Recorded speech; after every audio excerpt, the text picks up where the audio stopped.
السلام علیکم خواتین و حضرات، میں ہوں آپ کی میزبان یاسمین آفتاب علی، چینل یاسمین آفتاب علی، پروگرام یاسمین آفتاب علی کے ساتھ۔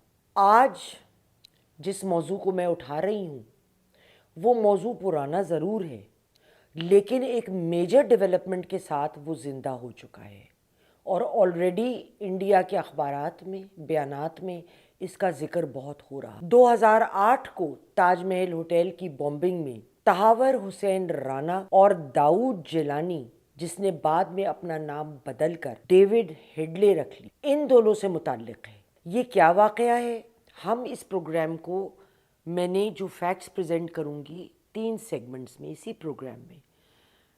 پہلے تھوڑا سا واقعہ ان لوگوں کے لیے جیسے پرانا کوئی بات ہو تو دھول پڑ جاتی ہے بات پہ، ریفریش کرنے کے۔ دوسرے ڈیوڈ ہیڈلی، اس کا کردار۔ تیسرے تہاور حسین رانا پہ کیے گئے الزامات۔ اور چوتھے کیوں ٹرمپ نے اس وقت آ کر تہاور حسین رانا کو انڈیا کو دینے کا فیصلہ کر بھی لیا اور اناؤنسمنٹ بھی کر دی جب مودی اس وقت امریکہ میں تھے۔ تو پروگرام میں میرے ساتھ رہیے۔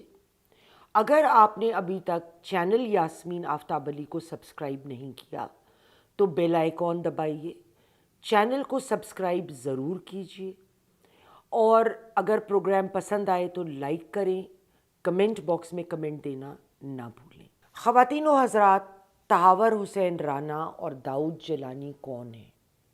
ان کی دوستی کی شروعات کہاں سے ہوئی اور کس طرح ان کا ٹانکا جڑا؟ دونوں حسن عبدال کیڈٹ کالج کے اسٹوڈنٹس تھے، وہاں سے ان کی دوستی کی شروعات ہوئی۔ یہ میں نے جب اپنی طرف سے کچھ کالج کے پرانے اسٹوڈنٹ سے بات کری تو مجھے بتایا گیا کہ یہ 20th انٹری کے لوگ ہیں۔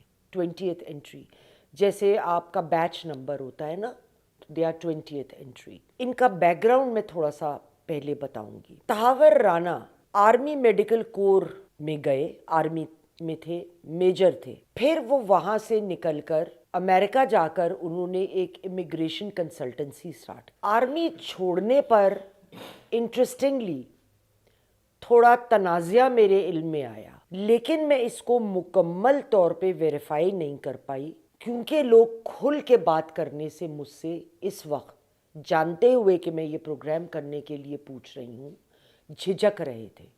مجھے ایک ہلکی سی بات کی گئی کہ کچھ لوگ جانتے ہیں کہ ان کو آرمی سے فارغ کیا گیا تھا۔ میں اس کو ویریفائی نہیں کر سکتی، لیکن میں نے انہیں یہ کہا کہ اس کی کوئی تفصیلات، تو اس پہ بہت جھجک تھی، کوئی آگے نہیں بڑھا۔ لیکن اگر ان کو فارغ کیا گیا ہوتا تو ریکارڈ پہ ہوتا۔ بعد میں انہوں نے کنیڈین نیشنلٹی لی، ایک اخبار کی خبر ہے۔ تو نیشنلٹی کسی ڈیزرٹر کو نہیں ملتی، ڈیزرٹر لفظ تھا، فارغ نہیں کیے گئے، ڈیزرٹ کی انہوں نے آرمی، یہ بات کی گئی۔ آئی ول کریکٹ مائی سیلف۔ تو وہ ریکارڈ پہ آ جاتا۔ لیکن کیا آرمی نے ان کو خود پھر کہا آپ ریزائن کر دیں تاکہ ان کا ریکارڈ ٹینٹ نہ ہو؟ یہ اسپیکولیشن ہے، لیکن صرف اس کا میں نے ذکر کرنا مناسب سمجھا۔ بہرحال اکارڈنگ ٹو دا ریکارڈ انہوں نے آرمی چھوڑی اور یہ شکاگو میں انہوں نے ایک امیگریشن کنسلٹنسی کو شروع کیا۔ اس سے پہلے میں آگے جاؤں، تھوڑا سا ہم ڈیوڈ ہیڈلے کو اب بیچ میں لے آتے ہیں تاکہ آپ ساتھ ساتھ کہانی کے جز کو پرت در پرت سمجھتے چلے جائیے۔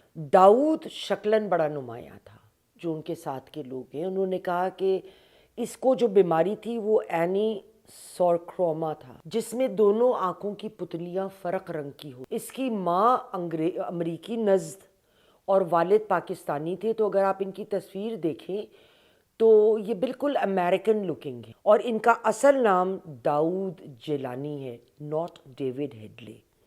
انہوں نے اپنا نام 2006 میں بدلا، اور یہ نام بدلا کے ہندوستان ٹائمز کی خبر جو اسکرین پہ آپ کو نظر آ رہی ہے، یہ 8 دفعے انڈیا گئے اپنی سرویلنس کرنے، جو بھی ان کے ارادے تھے ان کو لے کر۔ اگر وہ داؤد جیلانی کے نام سے جاتے، تو اسلامی نام ہے، تو انڈیا تو چوکنا ہو جاتا، ان کو ویزے کی دقت ہوتی۔ سو ہی چینجڈ ہز نیم، اور یہ بڑے آرام سے as an American pass through ہو سکتے تھے، اور جس کو کہتے ہیں نا یہ فلیو انڈر دا ریڈار، کہ ریڈار ادھر ہے اس کے نیچے سے جاتے تھے، کیونکہ نام بدل لیا، شکل امریکی، تو کسی نے کسی طرح کا ان پہ شک کا گنجائش نہیں ہوئی۔ ہوٹل تاج محل 2008 کی بومبنگ میں ان دونوں کا نام آتا ہے۔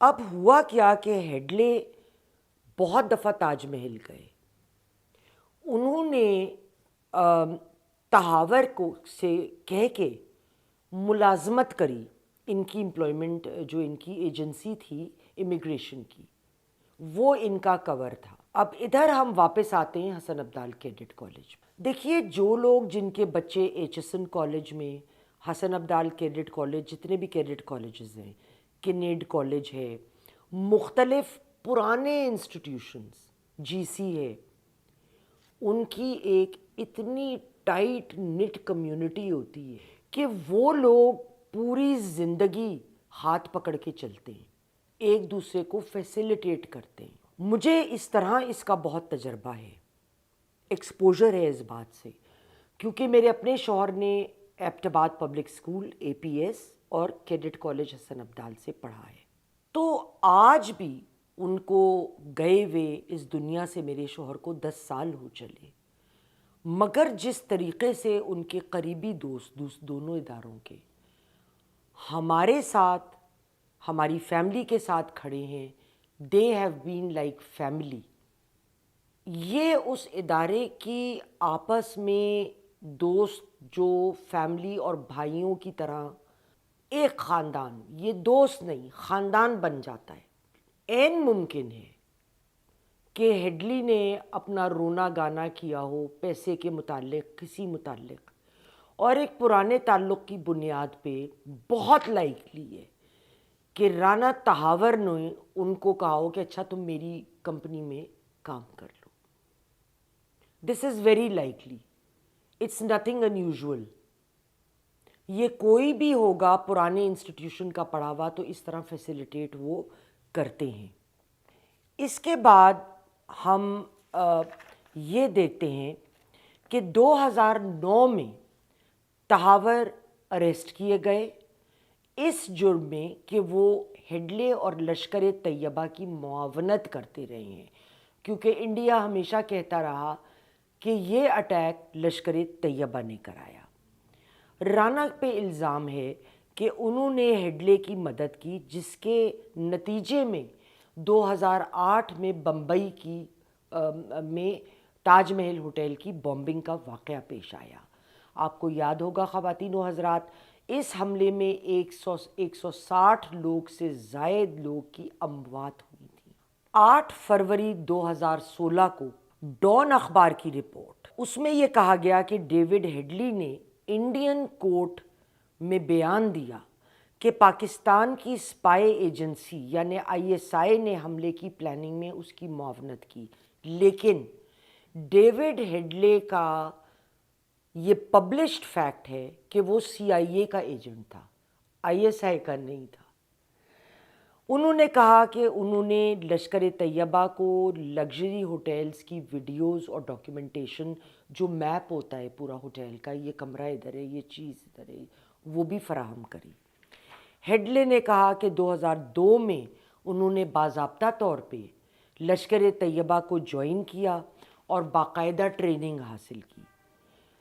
تاہم جو پروسیکیوٹر جنرل ہیں ادھر، جنہوں نے کیس پروسیکیوٹ یعنی ان کو جو ٹرائی کر رہا تھا، مخالفی وکیل، ان کا ڈیفنس لائر نہیں، اجوال نکم نے کہا کہ ہیڈلے کی شہادت جو ریکارڈ کری گئی، جو باتیں واضح ہیں کہ ہیڈلے اپنے یو ایس پاسپورٹ پر انڈیا جاتا تھا تاکہ کسی کو اس پہ شک نہ ہو، 2006 میں اس نے اپنا نام تبدیل کیا، اور یہ وہی بیان جو ہیڈلے خود دے چکا ہے۔ اجوال نے کہا کہ شہادت میں کہا گیا یعنی ہیڈلے نے کہا کہ آئی ایس آئی کا کوئی تعلق لشکر طیبہ سے نہیں رہا، اور ہندوستان ٹائمز نے 2016 کی رپورٹ میں کہا تھا کہ وہ 8 دفعہ خود وہاں گیا۔ یہ رپورٹ سکرین پہ آپ کو دکھائی بھی۔ ہیڈلے کو شکاگو میں 35 سال کی قید سنائی گئی۔ اس نے کورٹ میں مانا کہ میں ایڈوانس سرویلنس کے لیے انڈیا جاتا تھا۔ پروسیکیوٹر نے کہا کہ ہیڈلے اگر آپ تعاون کریں ہمارے ساتھ تو ہم موت کی سزا آپ کو نہیں دیں گے، ہم ویسے کوئی لمبی سزا دے دیں گے۔ 2010 میں ہیڈلے نے اس ڈاکیومنٹ پہ سائن کیا، لیکن اس کو 2020 میں طبیعت کی خرابی کے باعث چھوڑ دیا گیا۔ دلچسپ بات یہ ہے، جو شخص ایکچول کارروائی کر رہا ہے اس کو تو آپ جلد بڑے کم وقت میں چھوڑ دے رہے ہیں، کیوں اس پہ بھی بات کرتے ہیں۔ پہلے ہم کہانی کو تھوڑا سا ختم کر لیں۔ تہاور نے کینیڈین نیشنل ہیں، وہ ہمیشہ کہتے رہے کہ میرا اس معاملے سے کوئی تعلق نہیں، اور کورٹ کوئی تعلق پروو کر بھی نہیں پایا، ماں سوائے اس کے کہ انہوں نے ہیڈلے کو اپنے پاس نوکری دی تھی۔ اس کے علاوہ اس کے باوجود ان کو اریسٹ کیا گیا تھا، ان کو سزا بھی دی گئی، اور ان کے ڈیفنس لائر نے یہ مقدمے میں کہا کہ پرنسپل آف ڈبل جیپڈی کے تحت آپ ان کو انڈیا نہیں بھیج سکتے۔ اب پرنسپل آف ڈبل جیپڈی کیا ہے کہ ایک ہی جرم میں آپ 2 دفعہ کسی بھی شخص کو سزا نہیں دے سکتے۔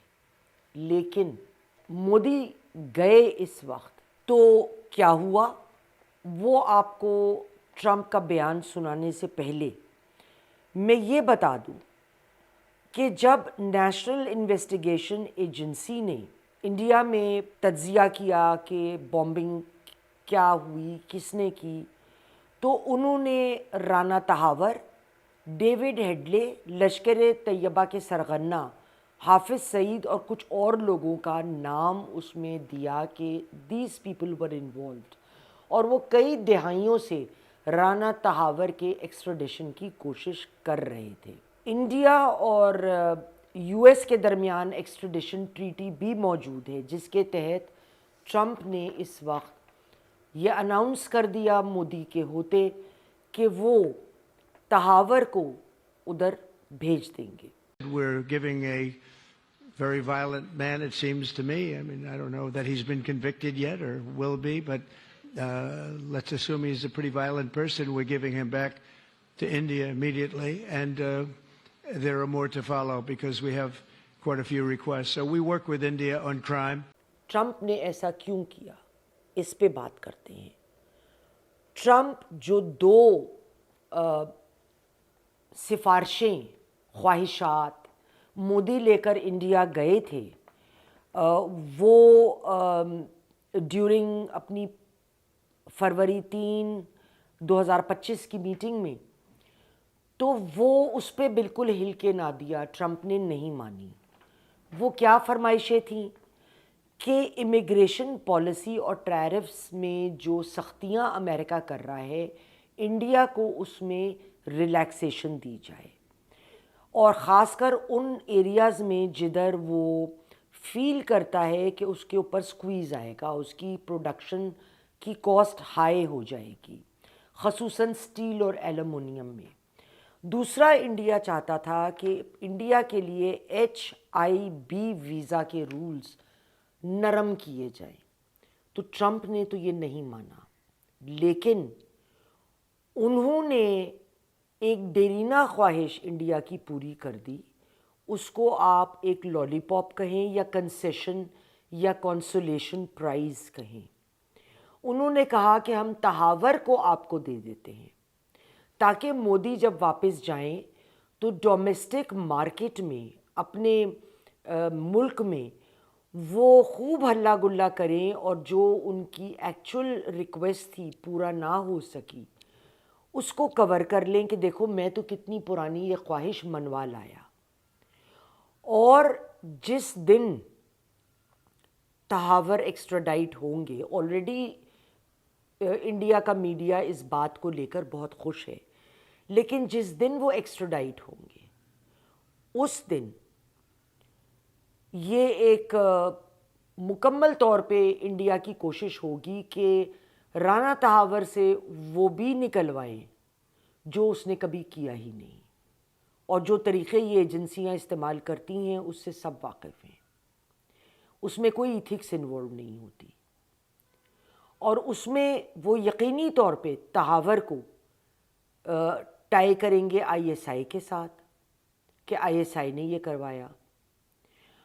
اور لیکن ادھر میں یہ بھی کہنا چاہوں گی کہ جتنا میرا خود، میرے خاندان کے لوگوں کا، میرے میاں کا، سسر کا، چچا، پھوپھا، سب لوگ فوجی، بہت زیادہ لوگ، اور اس سے زیادہ سویلین، بہرحال ایک ایکسپوجر رہا ہے۔ آئی ایس آئی کو کوئی انٹرسٹ نہیں ہوگا کہ وہ ایسی پبلک پلیس پہ بومبنگ کرائے جہاں پہ معصوم لوگوں کی جانیں، یہ ان کا ہال مارک بھی نہیں ہے، ان کا ٹریڈ مارک نہیں ہے۔ ٹارگٹ کلنگ ہو سکتی ہے جہاں پہ ٹیررسٹ آؤٹ فٹس موجود ہوں، جیسے افغانستان میں کی، وہ حق بھی بنتا ہے کہ جو لوگ آپ کے اوپر بمباری کر کے، آپ کے اوپر قتل و غارت کر کے چھپ جاتے ہیں۔ افغانستان میں یہ ہوا تھا نا، جس سے پھر ہمارے طیارے گئے اور ان لوگوں نے وہاں بومبنگ کی حالیہ میں، وہ تو کریں گے، ان کا حق ہے اور پاکستان کی افواج کا فرض، لیکن ہوٹل پہ جا کے بومبنگ کرنا کوئی سینس ہی نہیں ہے۔ کیوں کریں گے؟ اس سے کیا فائدہ ہوگا؟ دیر از نو ایڈوانٹیج۔ اور یہ ٹیررسٹ کے ہاتھوں تو ہم لوگ خود پریشان ہیں پاکستان میں، اور لشکر طیبہ وہ فیورڈ آرگنائزیشن نہیں رہی جس کو آئی ایس آئی نے کبھی سپورٹ کیا ہو، میں یہ بھی جانتی ہوں۔ یہ ایک بم بہرحال پاکستان کے سر پہ عنقریب پھٹنے والا ہے۔ اس بات کو لے کے سارے ممالک میں پاکستان کو گندہ بھی کیا جائے گا، اور جو ممالک اس وقت یو ایس یا انڈیا کو سپورٹ کر رہے ہیں وہ بہت واویلا بھی کریں گے۔ آگے کیا ہوگا وقت بتائے گا خواتین و حضرات۔ اگلے پروگرام تک خدا حافظ۔